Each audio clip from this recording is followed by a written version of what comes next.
তোমারে আমি আল্লাহ ইসমাইলকে দিয়েছি। ইসমাইলকে দিয়েছি তোমার 84 বছর বয়স। সন্তানের জন্য কাঁদতে কাঁদতে তুমি বেহুশ হয়ে যাইতা।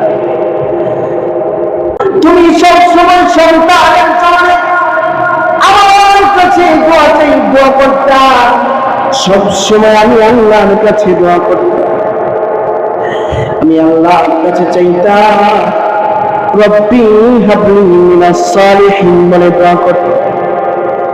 দিনের পর দিন, মাসের পর মাস আমি আল্লাহর কাছে দোয়া করতাম, কিন্তু তোমার সন্তান হইতো না। জলদি কুরবানির জন্য জান্নাত থেকে একটা দুম্বা নিয়ে আয়। যে দুম্বাটা জান্নাত থেকে আল্লাহ রাব্বুল আলামিন ইসমাঈল আলাইহিস সালাতু ওয়াস সালামকে সরাইয়া জিবরাইলের মাধ্যমে আল্লাহ রাব্বুল আলামিন ইব্রাহিম নবীর ছুরির নিচে দিয়েছে। 40 বছর জান্নাতি চারণভূমিতে এই দুম্বাটা ঘুরে ঘুরে জান্নাতি ঘাস খেয়ে বড় হয়েছে। বুঝা গেল? এই কোরবানি শুধু পশু কোরবানি নাম নয়, কোরবানি হলো আত্মত্যাগ। কোরবানি শুধুমাত্র পুষ্ট খাওয়ার নাম নয়, সামাজিকতা রক্ষার জন্য নয়। কোরবানির উদ্দেশ্য হলো একমাত্র আল্লাহকে রাজি খুশি করার জন্য, পৃথিবীর কোনো মানুষকে দেখানোর জন্য না। সুতরাং আমরা কোরবানি দিব, বলেন না কার জন্যে? ইন্নাল হামদালিল্লাহি নাহমাদুহু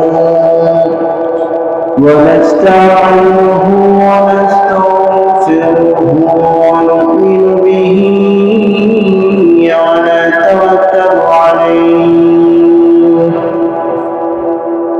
ওয়া না'উযু বিল্লাহি মিন শুরুরি আনফুসিনা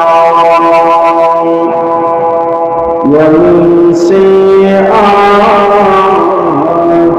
أعمالنا من يهده الله فلا مضل له ومن يضلل فلا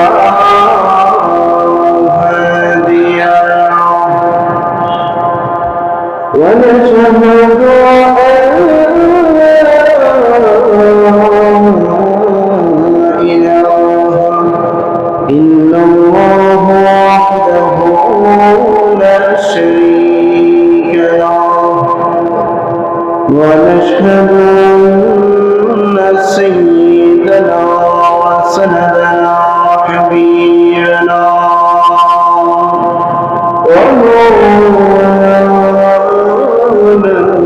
محمدا عبده ورسوله الذي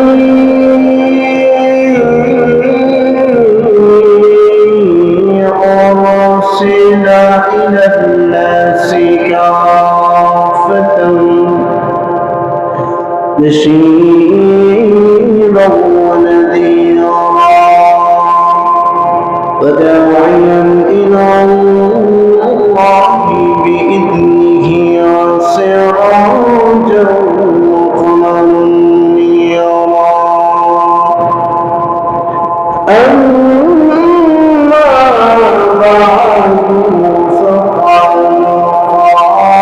قال الله تعالى في كلامه المجيد وفي فرقانه الحميد أعوذ بالله من الشيطان الرجيم بسم الله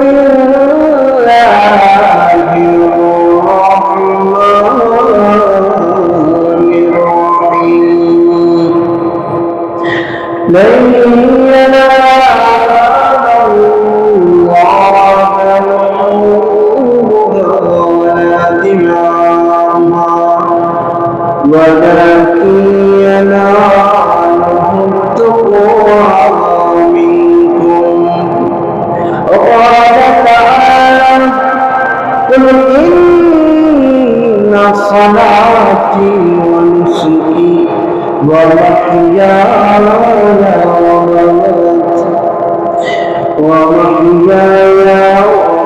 ومماتي لله رب العالمين.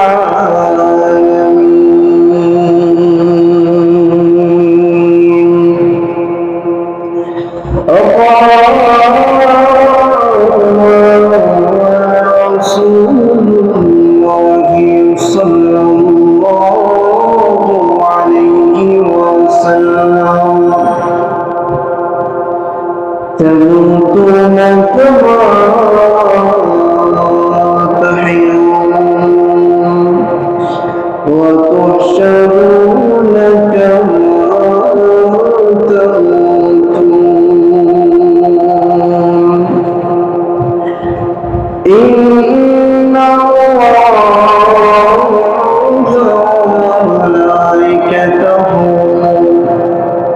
يصلون على النبي يا أيها الذين آمنوا صلوا عليه وسلموا تسليما. اللهم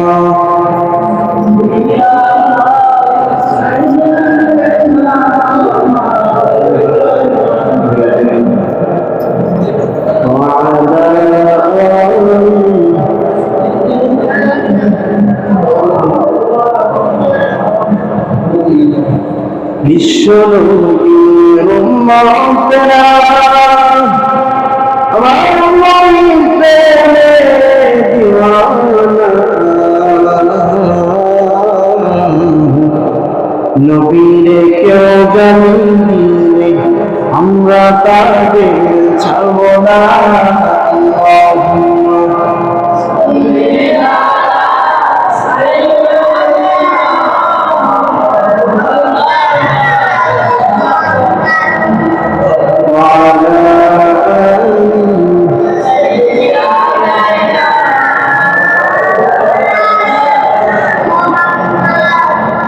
لا إله إلا الله لا إله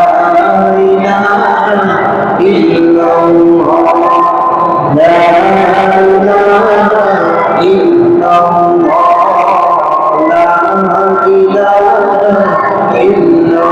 الله لا إله إلا الله لا إله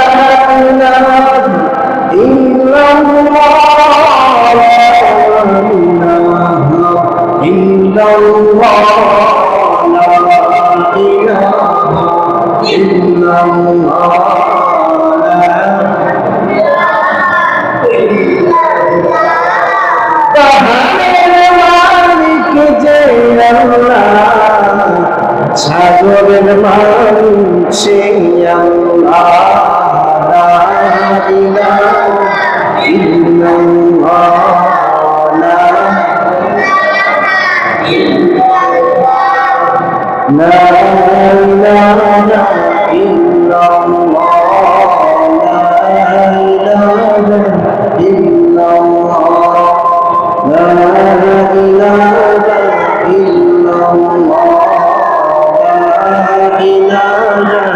إلا الله لا إلا الله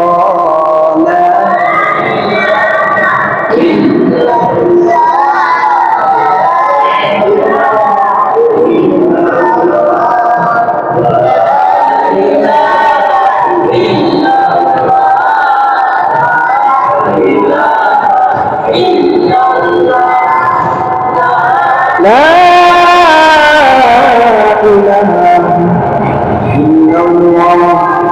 محمد رسول الله মুমিনের ঈদে জাগে ঈদের পিয়াস মুমিনের ঈদে জাগে ঈদের পিয়াস হবে তাকওয়ার পথে খুশিয়াস এলো ত্যাগের মাঝি মানিয়ে ঈদের বারাত এলো ত্যাগের মহিমা নিয়ে ঈদের বার্তা মুমিনের বুকে জাগে ঈদের পিয়াস মুমিনের বুকে জাগে ঈদের পিয়াস হবে তাকওয়ার পথে খুশিরাজ এলো ত্যাগের মহিমা নিয়ে ঈদের বার্তা এলো ত্যাগের মহিমা নিয়ে ঈদের বার্তা মসজিদে ঈদগাহে হবে ঘোষণা আল্লাহ নামে জবাই অন্য কারো না মসজিদে ঈদগাহে হবে ঘোষণা আল্লাহ নামে জবাই অন্য কারো না পাড়ায় পাড়ায় নিচে পশুর সারা পাড়ায় পাড়ায় নিচে পশুর সারা নিয়ম যেন থাকে তাকওয়ায় ভরা হবে রাবের তরে কুরবানা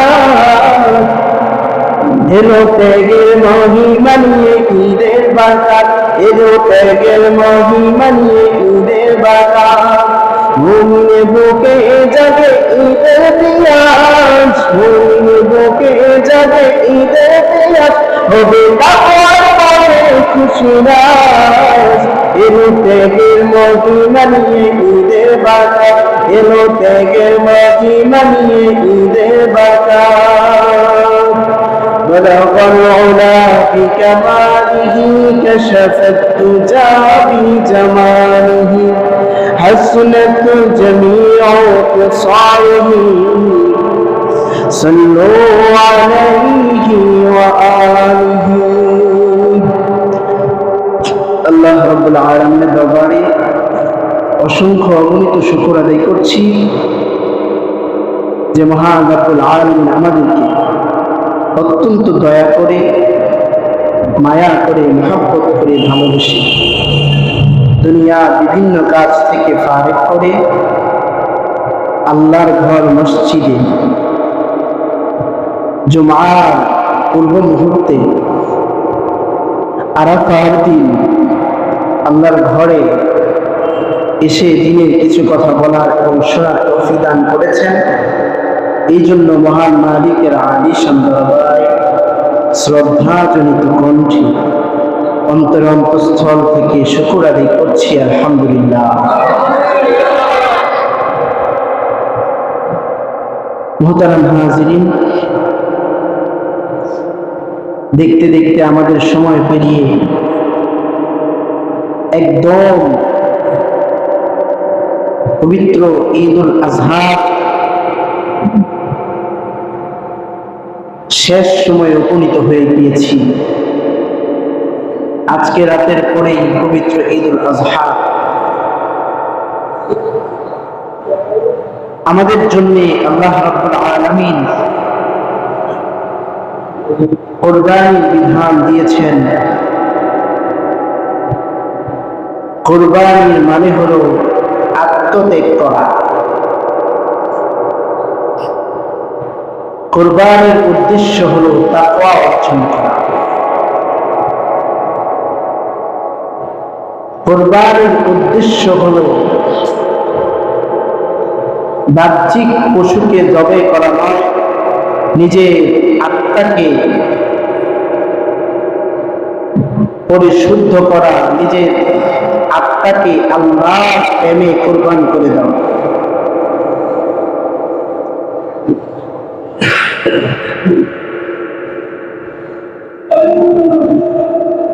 তাই কুরবানি মানে হলো উৎসর্গ করা, বিসর্জন দেওয়া, নৈকট্য বা সান্নিধ্য লাভ করা। কুরবানির বিষয় নিয়ে গত জুমায় আলোচনা করেছিলাম, যদিও মা বোনরা পরিপূর্ণভাবে শুনতে পারেন নাই। গত সপ্তাহে কারেন্ট না থাকার কারণে, যান্ত্রিক ত্রুটির কারণে উপরের মাইক চলে নাই, ভিতরের মাইক চলে নাই, মুখে বয়ান করতে হয়েছিল, যার কারণে সবার কোরবানির মাসআলা এবং কোরবানির সংক্রান্ত বিষয়গুলো জানা হয় নাই।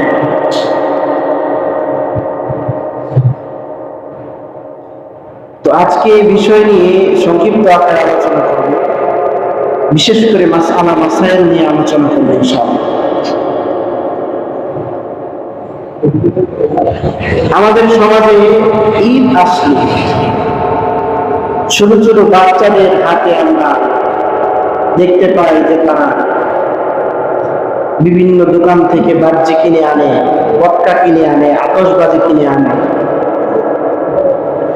আল্লাহ রাসূল সাল্লাল্লাহু আলাইহি ওয়াসাল্লাম বলেছেন, মান তাশাব্বাহা বিকাওমিন ফালাহু মিনহুম। যে ব্যক্তি কোন জাতির অনুসরণ করবে, ইহুদি, খ্রিস্টান, অমুসলিম, অগ্নিপূজারী, মূর্তি পূজারী জাতির অনুসরণ করবে, সে ওই জাতির সাথেই কিয়ামতের দিন উঠবে। বলেন নাউযুবিল্লাহ।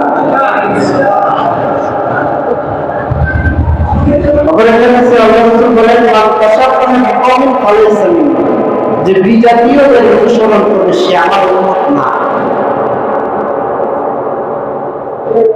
এই পয়টা বাচ্চি বাচ্চারা কোথায়, এটার কারণে কি সমস্যা হয়, কেন এটা হারাম, এটাকে হারাম সাব্যস্ত কেন করা হয়েছে? সম্পূর্ণ হারাম এসব বাচ্চি মাচ্চি ফুটানো। অন্য সব এলাকায় চলুক, কিন্তু এই এলাকায় চলতে পারবে না। যেই বাচ্চা যে পোলাপান বাচ্চি ফুটাইবে আমার কাছে ধরে নেবে, জালিদের দিয়ে ইচ্ছা মতো পিটাবো। পটকা বাচ্চি ফুটানো স্পষ্ট হারাম, স্পষ্ট হারাম। আমি আপনাদের দলিল দিচ্ছি। প্রথম দলিল কোরআন থেকে নেন।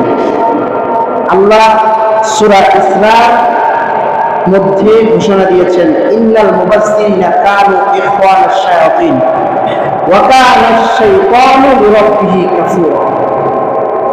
নিশ্চয়ই অপচয়কারীরা শয়তানের ভাই, আর শয়তান তার কারণকর্তার প্রতি অতিশয় অকৃতজ্ঞ।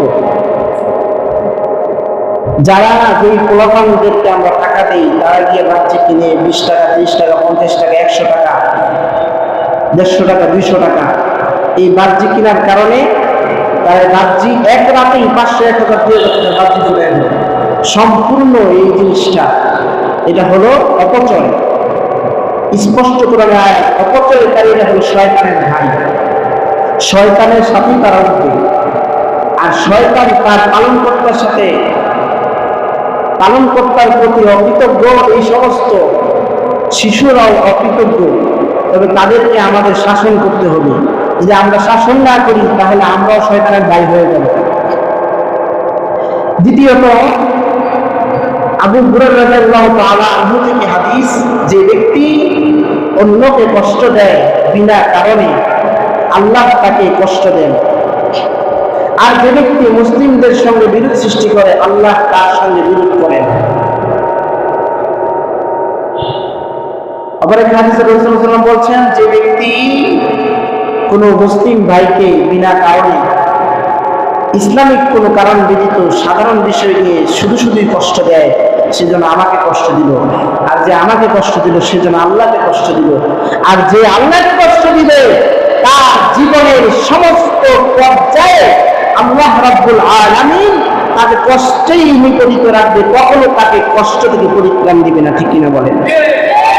মোহতারাম হাজিরিন, এই পটকাবাজি ফুটানোর কারণে অনেক সময় ছোট বাচ্চারা আতঙ্কে পড়ে যায়, বৃদ্ধরা আতঙ্কে পড়ে যায়, তাদের হার্ট অ্যাটাক হতে পারে, মাথা ঘুরিয়ে পড়ে যেতে পারে, বিভিন্নভাবে সমস্যা হতে পারে। যার কারণে এটা ফিকহে হানাফি এবং সমস্ত ফিকহার কিতাব সহ ফতোয়ার কিতাবে সম্পূর্ণ হারাম আসছে। পটকাবাজি ফুটানো সম্পূর্ণ হারাম। দ্বিতীয়ত কারণ হলো মানুষের কষ্ট হয়। গত ঈদের আগের দিন রাতে আমি আমার বাড়ির সামনে দিয়ে হেঁটে যাচ্ছিলাম, বাড়ির বাজারের সামনে দিয়ে। আমার সামনে এক মুরব্বী লোক ছিল। মুরব্বীটা বয়স হবে 80 থেকে 90 বছর, একটু বয়োবৃদ্ধ। উনি লাঠি বড় দিয়ে হেঁটে হেঁটে যাইতেছে। তো ওনার পায়ের সামনে পোলাপানে, প্রাপ্তবয়স্ক পোলাপান, 15-16 বছর হয়েছে, বাহ্যি যে মারছে ওনার পায়ের সামনে গিয়ে পড়ছে, ঠাস করে পড়ছে, লোকটা সাথে সাথে মাথা ঘুরে দিয়ে গেছে। আধা ঘন্টা লাগে তার মাথায় পানি ঢেলা একটা সুস্থতা কিছুটা হয়েছে। তো এখন আমাকে বলেন এই কাজটা কি ভালো হইলো না খারাপ হইলো? আমার এই এলাকার মধ্যে আমি সম্পূর্ণ এটা হারাম করে দিছি। যদি কোনো পোলাপান খালি আমি ধরতে পারি বাচ্চা পুরাইছ তোদের খবর আছে, আমি হাতি ফাড়ালাম দিকে আমি বাচ্চি এলাকার মধ্যে ফুটানো দেখবো না। তোরা আমার সন্তানের মতো আমি ভালোভাবে করে দিচ্ছি, বাচ্চি এলাকার মধ্যে ফুটানো দেবো না, হারাম কাজ এলাকার মধ্যে করা দেবো না। একা একা গান শোনো সেটা তোমার একা একা জাহান নামে যাবে, কিন্তু এলাকা মানুষকে নিয়ে তুমি জাহান নামে যাবে এটা আমি দিব না। আমি যতদিন এখানে খেদমতে আছি আমি যেটা কেন করে যেটা বলছি রাখবো, কিন্তু আমার দায়িত্ব থাকা অবস্থায় এলাকার মধ্যে এইসব অসৎ কাজ চলবে এটা আমি মেনে নিব না। ইনশাআল্লাহ প্রয়োজনে আমি এখান থেকে চলে যাবো, আমাকে অপছন্দ করে বলবে আমি চলে যাবো, তারপরও আমি এসব বিজাতীয় কালচার এলাকার মধ্যে হতে দিব না ইনশাআল্লাহ। মোহতারাম হাজিরিন, তারপরে কুরবানির কিছু গুরুত্বপূর্ণ মাসআলা রয়েছে। আমি আজকে প্রায় 1 সপ্তাহ ধরে অসুস্থ, জ্বর ঠান্ডা, এর মধ্যে আমার পেটেও সমস্যা হয়েছিল। তারপরেও আমি বাড়িতে যাই নাই, কারণ নামাজটা তো এটা আমার নিজের জন্য করতে হবে। তারপরে চিন্তা করলাম এখন ঈদের সময়, এখন যদি আপনাদের ফালায় চলে যাই তাহলে কি আপনাদের দায়িত্ব পালন করবে, এই জন্য আরো যাই নাই। আসলে সর্বক্ষেত্রেই সুস্থতা অসুস্থতা এটা আল্লাহর নিয়ামত। অসুস্থতা দিয়েও আল্লাহ পরীক্ষা করেন, সুস্থতা দিয়েও আল্লাহ পরীক্ষা করেন। অসুস্থ হইলে বোঝা যায় যে সুস্থতা আল্লাহর কত বড় নিয়ামত। সুস্থ থাকলে মানুষ আল্লাহকে ভুলে যায়, তো অসুস্থ হলে বোঝা যায় যে সুস্থতা কত বড় নিয়ামত। মোহতারাম হাজিরিন, আরেকটা গুরুত্বপূর্ণ মাসআলা হলো যে কুরবানির গরুর দুধের মাসআলা। আমি খবর পেয়েছি এলাকার মধ্যে অনেকেই এনেছেন কুরবানির গরু, গাভী এনেছেন, মাশাআল্লাহ। তো দেখা গেছে এনেছেন, সেক্ষেত্রে গাভী অনেক গাভী 5 কেজি 7 কেজি 10 কেজি পর্যন্ত দুধ দিয়েছে। আর গাভী যদি দুধ বেশি পরিমাণে হয়ে যায়, কুরবানির গরু যখন কেউ ক্রয় করে সেটা নিচে থাকে না, সেটা আল্লাহর জন্য রক্ত হয়ে যায়। আর আল্লাহর জন্য রক্ষিত জিনিস কেউ নিজের জন্য ব্যবহার করতে পারবে না। একমাত্র আল্লাহর জন্য কুরবানি পরেই সেটা ইসলামিক কায়দায় বন্টনের মাধ্যমে সেটা আপনার জন্য খাওয়া হবে। বাকি কুরবানির পশু আনার পরে তার যে যুদ্ধ হবে, যদি কুরবানির গরুর কষ্ট না হয়, যে দুধ আছে ওরানে কিন্তু তার কষ্ট হচ্ছে না, তাহলে দুধ দোয়াবে না। আর যদি দুধ গ্রহণ করে তাহলে সেই দুধ নিজে খাওয়া সম্পূর্ণ হারাম। অনেকে মাসআলা বলতে পারে যে দুধ খেয়ে ফেলবো, পরে সদকা দিয়ে দিব। সদকা মাসআলা কখন আসবে? যখন আপনি অনিচ্ছাকৃতভাবে খেয়েছেন, অনিচ্ছাকৃতভাবে আপনি দুধ খেয়ে ফেলছেন, এই জন্য আপনি সদকা দিতে হবে। আর ইচ্ছাকৃতভাবে আপনি দুধ গ্রহণ করলেন, 3 জন 4 জন 5 জন বা 6 জন 7 জনের শরীরকে আপনি ভাগ করে দিয়ে দিলেন, আর ওরা খেয়ে ফেললো।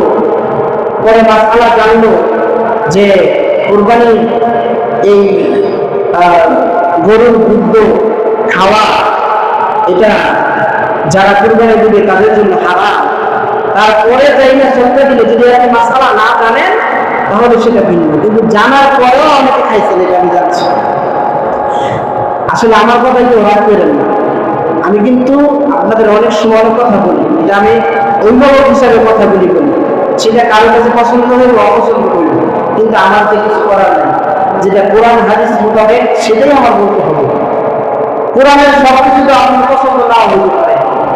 সুদ খাওয়া এটা আপনার পছন্দ হইব না। অনেক মানুষই সুদ খায়, সুদ খাওয়া নিজের আপন মায়ের সাথে জেনা করা, এটা যাই না, অত অনেক সুদ খেতেছে, তো সেটা কি যায় হয়ে দেবো? তারপরে ফজরের সময় নামাজে আসতে অনেক কষ্ট হয়। এখন এটা যদি আপনার আমি না মানি, আমার জন্য কি এটা হালাল হয়ে যাবো যে ফজরের সময় আমি না আসবো, এটা আমার জন্য হালাল হয়ে গেছে? এখন বিষয়টা হলো, কোরবানির গরুর যদি ওলানের দুধ আসে, সেই দুধ দহন করে আপনার সদকা দিয়ে দিতে হবে। সদকা কাকে দিবেন? সদকার উপযুক্ত ব্যক্তিকে, যে ব্যক্তি নেশাব পরিমাণ মালের মালিক হয় নাই, অর্থাৎ 10 তারিখ, 11 তারিখ, 12 তারিখ, 10 জিলহজ, 11 জিলহজ, 12 জিলহজ, এই 3 দিন তার অতিরিক্ত সম্পদের স্বর্ণরূপা মিলাইয়া অথবা ক্যাশ টাকা 1 লাখ টাকাও নাই তার কাছে, যার উপর কোরবানি দেওয়া ওয়াজিব না, সেই সদকা খেতে পারবে, সেই যাকাত খেতে পারবে, সমস্যা নেই। তো আপনি এরকম মানুষকে দেখে এই যে এই দুধটা দান করে দিবেন, সেক্ষেত্রে আপনারা খেয়ে টাকা দান করবেন, এটা জায়েজ নেই। যদি অনিচ্ছাকৃতভাবে ভুলে খেয়ে ফেলেন, তাহলে টাকা হিসাব করে দিয়ে দিবেন। কিন্তু জানার পরও মাসআলা আবার খাইবেন, তার মানে আপনি সামান্য গরু, এই দুধের যেই সামান্য গরু দুধের যে লোকটা, এটা আপনি সামলাইতে পারেন না, আর আপনি আসছেন কুরবানি দিতে, তার মানে আপনার তো নিয়ত সহি না, আপনি দুষ্ট খাওয়ালে কুরবানি দিতেছেন। মোহতারাম হাজিরিন, নিয়ত পরিশুদ্ধ থাকতে হবে, খুব সেনসিটিভ বিষয়। সমাজের 80% মানুষের কুরবানি হয় না।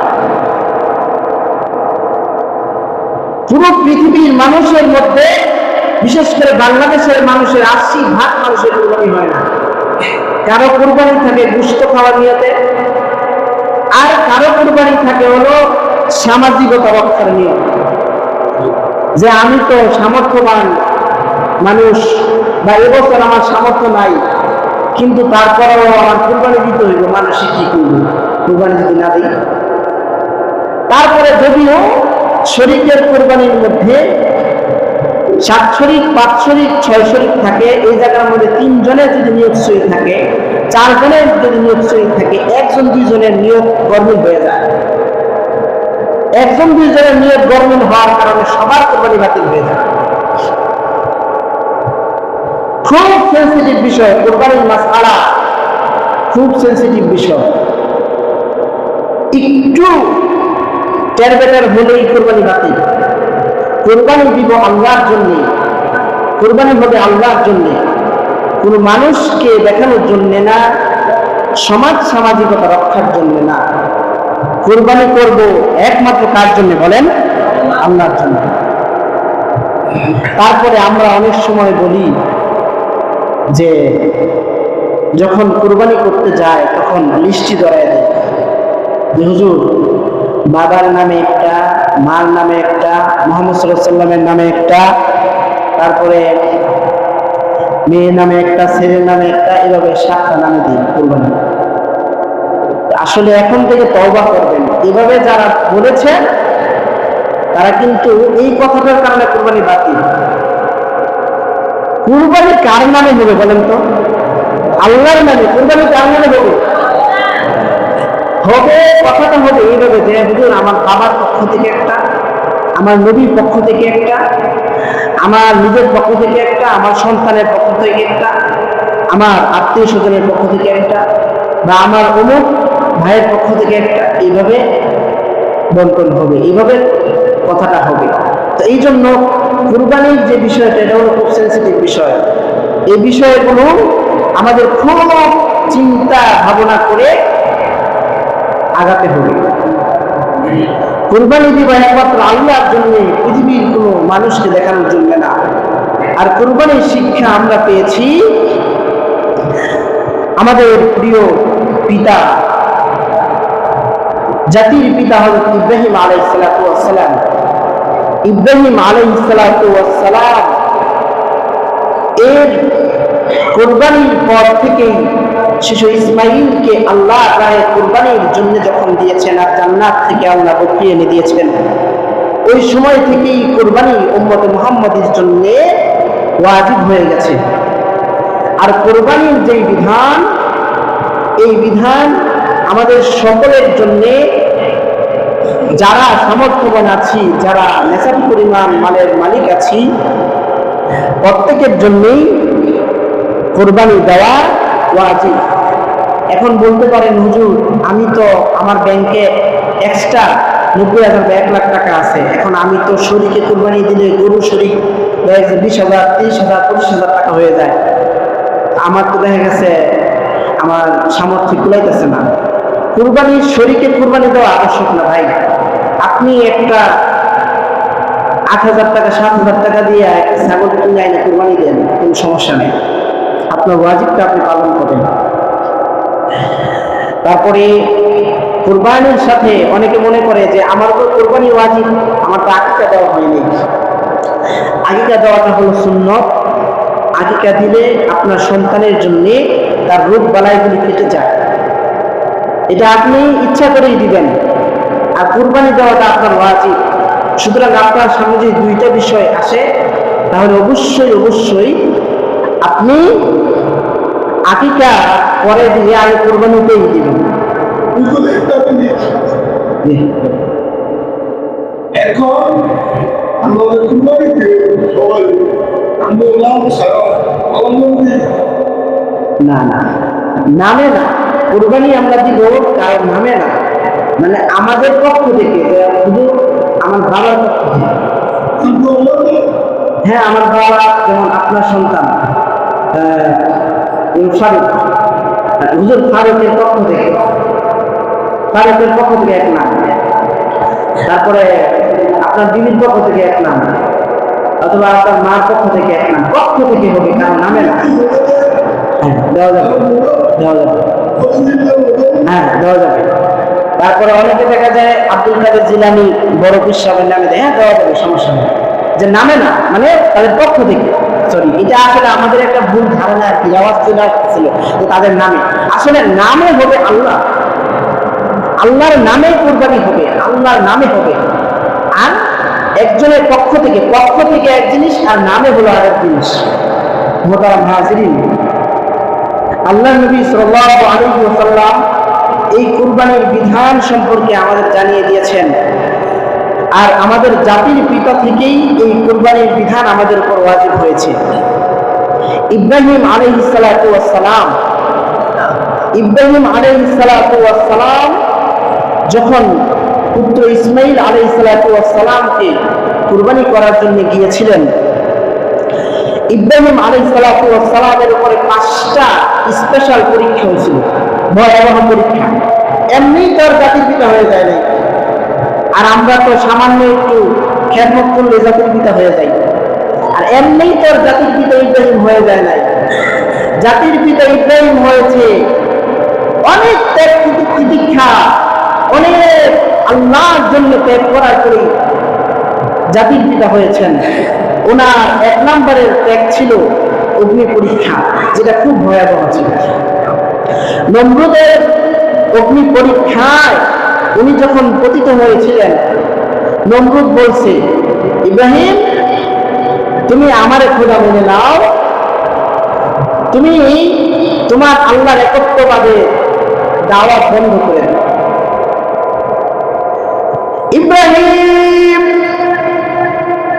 তুমি তোমার আল্লাহর একত্ববাদের দাওয়াত বন্ধ করে দাও, আমি নমরুদকে খোদা মেনে নেব।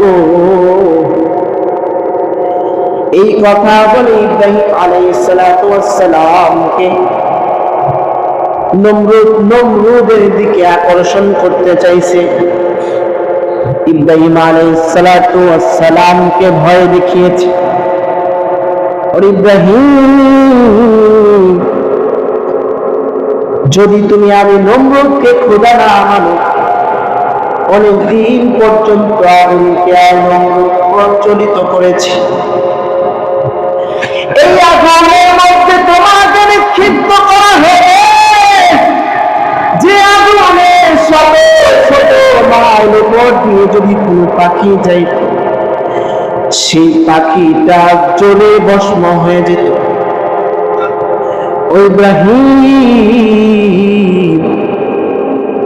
এখনো সময় আছে, তুমি আল্লাহর একত্ববাদে দাওয়া বন্ধ করে দাও। ইব্রাহিম আলাইহিস সালাতু ওয়াস সালাম জানিয়ে দিয়েছে, আরে বন্ধু, ঈমান আনয়ন করেছি আমার আল্লাহর উপরে, জীবন যাবে আমি ইব্রাহিম কোনদিন ঈমান ছাড়ব না। সুবহানাল্লাহ।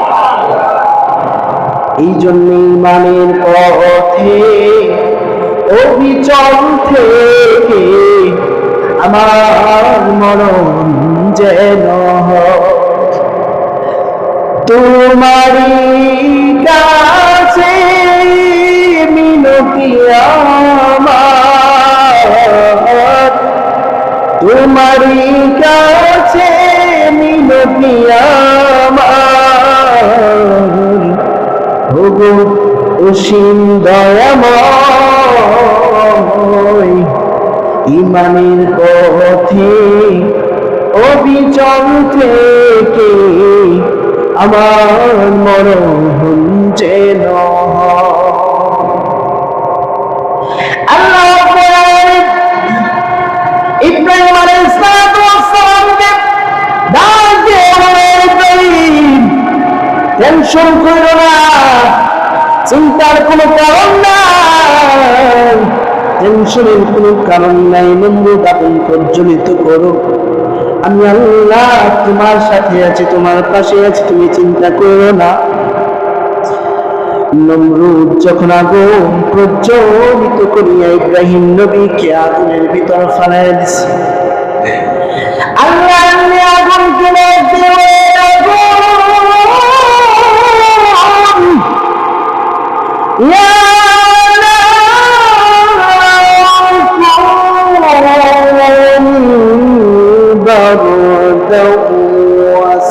وسلام على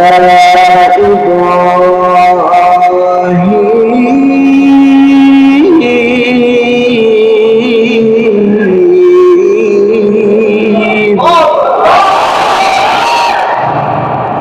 আল্লাহ নাম দিয়ে বলো, ইব্রাহিম,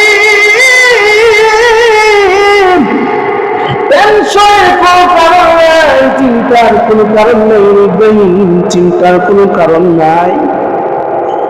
আমি আল্লাহ আগুনকে তৈরি করেছি, আগুনের নিয়ন্ত্রক আমি আল্লাহ। আগুনকে আল্লাহ জানায় দিল, আগুন, ইয়া নারু কুনি বারদাও ওয়া সালামান আলা ইব্রাহিম। এরে আগুন,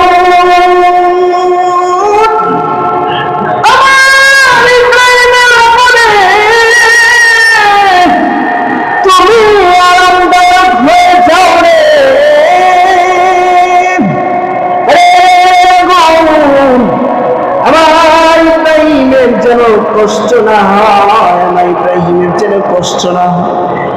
আগুনের সামনে দাঁড়াইয়া ইব্রাহিম আমার একত্ববাদের সাক্ষী দিয়েছে। আগুনের সামনে দাঁড়াইয়া আমি আল্লাহ ইব্রাহিম ভুলে নাই, ভুলে নাই, ভুলে নাই। ইব্রাহিম পারত আগুনের সামনে দাঁড়াইয়া ক্ষণিকের জন্য ঈমান থেকে বিচ্যুত হইতে পারত, কিন্তু আমি আল্লাহকে ভালোবেসে আমি আল্লাহর সাক্ষী দিয়ে রাগো তোর ভিতরে আমার ইব্রাহিম পড়েছে। আমার ইব্রাহিমের জন্য এমন শীতল হইস না যাতে ইব্রাহিমের কষ্ট হয়, আবার এমন পরিমাণে গরম হইস না আমার ইব্রাহিমের যেন কসম পড়ে যায়। 40 দিন পর্যন্ত ইব্রাহিম আলাইহিস সালাতু ওয়াস সালামকে বহন করেছে আল্লাহ রাব্বুল আলামিন।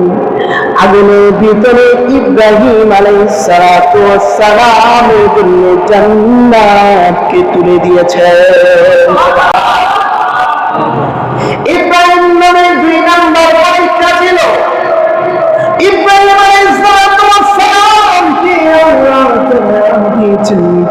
শুনিয়া নাও, তোমারে আমি আল্লাহ ইসমাইলকে দিয়েছি। ইসমাইলকে দিয়েছি তোমার 84 বছর বয়স। সন্তানের জন্য কানতে কানতে তুমি বেহুশ হয়ে যাইতা। রব্বি রহমহুমা, তুমি সব সময় সন্তানের জন্য আমার কাছে দোয়া করতা। সব সময় আমি আল্লাহর কাছে দোয়া করতাম, আমি আল্লাহর কাছে চাইতাম রব্বি হাবলি মিনাস সালিহিন বলে দোয়া করতাম। দিনের পর দিন, মাসের পর মাস আমি আল্লাহর কাছে দোয়া করতাম, কিন্তু তোমার সন্তান হইতো না। একদিন, 2 দিন না, যৌবনকাল থেকে 84 বছর বয়স পর্যন্ত প্রায় 40 থেকে 45, 50 বছর পর্যন্ত আল্লাহর কাছে ইব্রাহিম নবী সন্তান চাইছে রে। কতটা কষ্ট ছিল মনের ভিতরে, কিন্তু একটা বারের জন্য আমার আল্লাহর প্রতিও খুশি হয় না। কিন্তু আমরা তো সামান্য একটু বিপদ হইলেই আল্লাহকে জানেন সাব্যস্ত করি। আল্লাহ কি আমার দেখছে আর পৃথিবীর কোন মানুষ সে দেখে না? সব কষ্ট আমার উপরে আল্লাহ দিল রে। আমার এই আল্লাহ দেখলো, পৃথিবীর আর কোন মানুষ কি আল্লাহ দেখে না? কিন্তু একটা বার চিন্তা করে দেখেন, ইব্রাহিম নবীর আল্লাহ কত কষ্ট দিচ্ছে। আল্লাহ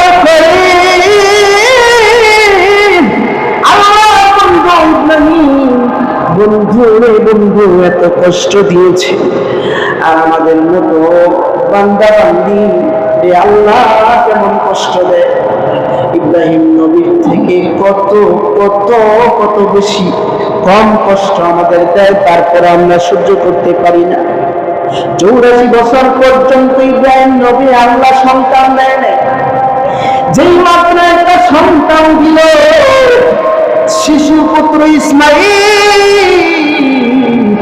আর হাজারা আলাইহিস সালামকে আল্লাহ ঘোষণা দিয়ে দিল, তোরে আমি সন্তান দিছি, আর তোর স্ত্রীকে আমি আল্লাহ ঘোষণা দিয়ে দিলাম মরুভূমি জনমানবহীন জায়গায় রেখে আসবি। দিনের পর দিন ওই জায়গায় থাকবে, তুমি যাইতে পারবা না, দূর দেশে তুমি চলে যাবে। একদিন, 2 দিন না, 10-15 বছর সন্তান স্ত্রী ছাড়া একদিকে গেছে, একদিকে চলে গিয়েছে। ইব্রাহিম আলাইহিস সালামের দ্বিতীয় নাম্বার পরীক্ষা ছিল সন্তানদের ছোটকালীন জনমানবহীন জায়গায় রেখে আসা। আল্লাহ রাব্বুল আলামিন এই জায়গার মধ্যে জানায়া দিয়েছেন, জনমানবহীন জায়গায় যে রেখে আসলো, পানি নাই, কোনো খাবার নাই, সব শেষ হয়ে গেছে। সাফা মারওয়ায় দৌড়াদৌড়ি করছে পানির জন্য হাজেরা। আল্লাহ এটা কোরআনে এনে দিয়েছেন হাজিদের জন্য, বাইনা সাফা ওয়াল মারওয়া মিন শাআইরিল্লাহ। এই হাজি, তোমরা হাজে যাইবা, সাফা মারওয়া সাই না করলে তোমাদের হজ হবে না, হজ হবে না। আল্লাহর জন্য ত্যাগ করেছেন, তাকওয়া অর্জন করেছেন, জীবনকে বিসর্জন দিয়েছে হাজারা আল্লাহর জন্য। আল্লাহর জন্য শিশুপুত্র ইসমাইলকে নিয়ে আল্লাহর অর্ডারের উপরে খুশি ছিল। দিনের পর দিন কাটায় দিচ্ছে, মাসের পর মাস, বছরের পর বছর একাকী নির্জন জায়গায় কাটায় নিয়েছে সন্তানকে সাথে নিয়ে। হযরত হাজেরা আলাইহিস সালাম সাফা মারওয়ায় দৌড়াদৌড়ি করছে, 7 বার পানির জন্য চক্ষণ দিয়েছে। কিয়ামত পর্যন্ত সকল হাজির জন্য সাফা মারওয়ায় দৌড়াদৌড়ি করা আল্লাহ ওয়াজিব করে দিয়েছে। সুবহানাল্লাহ। ইব্রাহিম আলাইহিস সালামের 2 নাম্বার পরীক্ষা ছিল শিশু ইসমাইলকে আর তার স্ত্রীকে জনমানবহীন জায়গায় রেখে আসে। একটু চিন্তা করে দেখেন, 84 বছর বয়সে সন্তান পাইল, এই সন্তানরে আবার বনবাস দিয়ে আসলো, স্ত্রী রে দূরে দিয়ে আসলো। আল্লাহর জন্য কেমন ত্যাগ! 3 নম্বরের পরীক্ষা, পরীক্ষা করে পরীক্ষা, 3 নম্বরের পরীক্ষা ছিল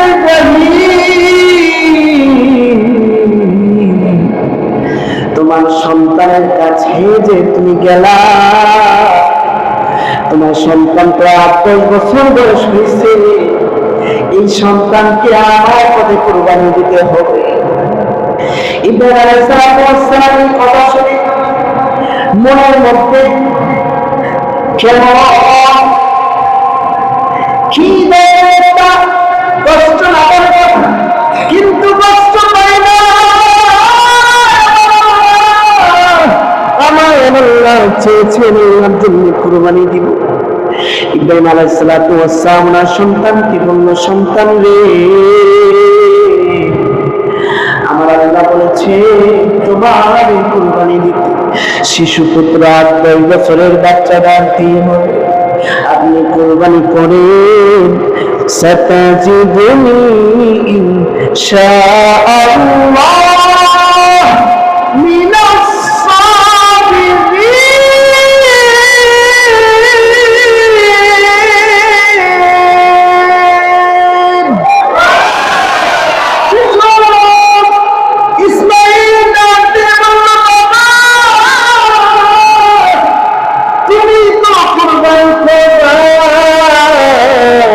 তোমার আল্লাহর আদেশ পালনের জন্য তুমি কুরবানি করে দাও। তোমার তো জন্মের পর থেকেই তোমার প্রতি আল্লাহর পরীক্ষা, এখনো তোমার প্রতি আমার আল্লাহর পরীক্ষা, অগ্নি পরীক্ষা তুমি দিয়েছো। জন্মের পরে তোমার বাবা তোমাকে অনেক অত্যাচার করেছে, আল্লাহর কর্তব্যের কথা বলে দেখি। তারপরে আমি শিশু পুত্র ইসমাইল 84 বছর বয়সে তোমার গর্ভে, তোমার ঐরসে আসলাম, আমার মায়ের গর্ভে আসলাম। আমাকে তুমি বনবাস দিতে হলো, জনমানবহীন জায়গায় রেখে আসতে হলো। তারপরে আমি একটু বড় হলাম, আমার আল্লাহ কুরবানি দিতে বলল, এ বাবা চিন্তা নাই, টেনশন নাই, সাতাজিদুন ইনশাআল্লাহ মিনাস সাবিরিন। তুমি কুরবানি করো, আমি ইসমাইলকে তুমি ধৈর্যশীলদের কাতারে পাবে। ইসমাইল আলাইহিস সালামকে ইব্রাহিম নবী কুরবানি করে আল্লাহকে ঘোষণা করে দিয়েছেন, ইব্রাহিম জান্নাত থেকে একটা দুম্বা নিয়ে আমার ইসমাইলকে কুরবানি করে আমার ইব্রাহিম কুরবানি করার জন্য আমি আল্লাহ ইসমাইলকে বানাই নাই। কারণ ইসমাইল যদি কুরবানি হয়ে যায়, আমার নবী পৃথিবীতে আসবে না, শেষ নবীর বংশ শেষ হয়ে যাবে, শেষ নবী পৃথিবীতে আসবে না। সুতরাং ইসমাইলের বংশে আমি আল্লাহ মুহাম্মদ রাসূলুল্লাহ দিব। আমি আল্লাহ জানায়া দিলাম, জলদি কুরবানির জন্য জান্নাত থেকে একটা দুম্বা নিয়ে আয়। যে দুম্বাটা জান্নাত থেকে আল্লাহ রাব্বুল আলামিন ইসমাইল আলাইহিস সালাতু ওয়াস সালামকে সরাইয়া জিবরাইলের মাধ্যমে আল্লাহ রাব্বুল আলামিন ইব্রাহিম নবীর ছুরির নিচে দিয়েছে।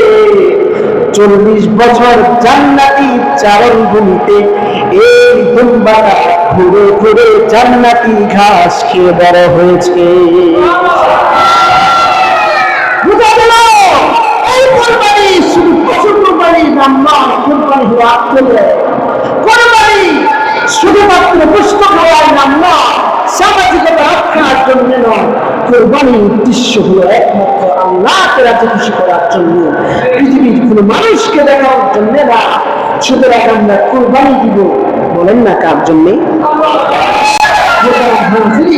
এই কুরবানি বিধান আল্লাহ দিয়েছেন, কুরবানির বিধান আল্লাহ দিয়েছেন। কুরবানি দিব একমাত্র আল্লাহর জন্য, পৃথিবীর কোনো মানুষকে দেখানোর জন্য না। আগে তো মুসা আলাইহিস সালামের জামানায় কুরবানি করলে আসমান থেকে আগুন এসে কুরবানি করে দিত। আর আমাদের তো সৌভাগ্য, আল্লাহ গোশত খাওয়ার করতেছে, গোশত খাওয়ার সৌভাগ্য। সৌভাগ্যকে কাজে লাগাতে হবে। আমি যদি কুরবানি দেই সেটা আল্লাহর জন্য গোশত আমি সমহারে বন্টন করব। এই বন্টন করব 3 ভাগে, এটা সুন্নাহ সম্মত ভাগ। সেটা সমাজ করে দিবে না, নিজে নিজে করবেন। যার তার গোশত তারে দিয়ে দিবেন, দিয়ে দেওয়ার পরে 3 ভাগ করবে, 1 ভাগ নিজের জন্য, 1 ভাগ আত্মীয় স্বজনের জন্য, 1 ভাগ গরিব দুঃখীর জন্য, 3 ভাগ করবে। তারপরে পারিশ্রমিক হিসাবে যারা কোরবানি গরু জবাই করবে তাদের পারিশ্রমিক হিসাবে ইনসাফ করে টাকা দিবেন। যারা কোরবানির গোশত বানাবে পারিশ্রমিক হিসাবে ইনসাফ করে টাকা দেওয়া ওয়াজিব। যারা জবাই করবে তাদেরকে ইনসাফ করে টাকা দেওয়া ওয়াজিব। পারিশ্রমিক হিসাবে যারা গোশত বানাবে ইনসাফ করে টাকা দেওয়া ওয়াজিব, গোশত দেওয়া ওয়াজিব না, গোশত দেওয়া নিষেধ। যে আপনি গোশত দিবেন হাদিয়া হিসাবে, সে গোশত বানাই দিতে পারে দিবেন, এই জন্য না। আল্লাহ রাব্বুল আলামিন আমাদেরকে সঠিক মাসআলা বুঝে আমল করার তৌফিক দান করুন। আর পুরুষের জন্য এই যে 9 তারিখ ফজর থেকে নিয়ে 13 তারিখ আসর পর্যন্ত তাকবীর তাশরিক, আজকে ফজরের সময় আমি তো অসুস্থ, আমার মনে নাই, আজকে তাকবীর দেওয়া হয়েছে না। জুমার সময় তাকবীর দিবেন, ইমাম সাহেব যদি ভুলে যায় আল্লাহু আকবার, আল্লাহু আকবার, লা ইলাহা ইল্লাল্লাহ, আল্লাহু আকবার, আল্লাহু আকবার, ওয়া লিল্লাহিল হামদ। ইমাম সাহেব কিছু ভুলে যেতে পারে। আপনারা নামাজ পড়া শেষ হবে, আপনারা একবার উচ্চ সুরে দেওয়া পুরুষদের জন্য ওয়াজিব, আর মহিলারা নিম্ন সুরে দিবে, মহিলাদের জন্য মুস্তাহাব ওয়াজিব।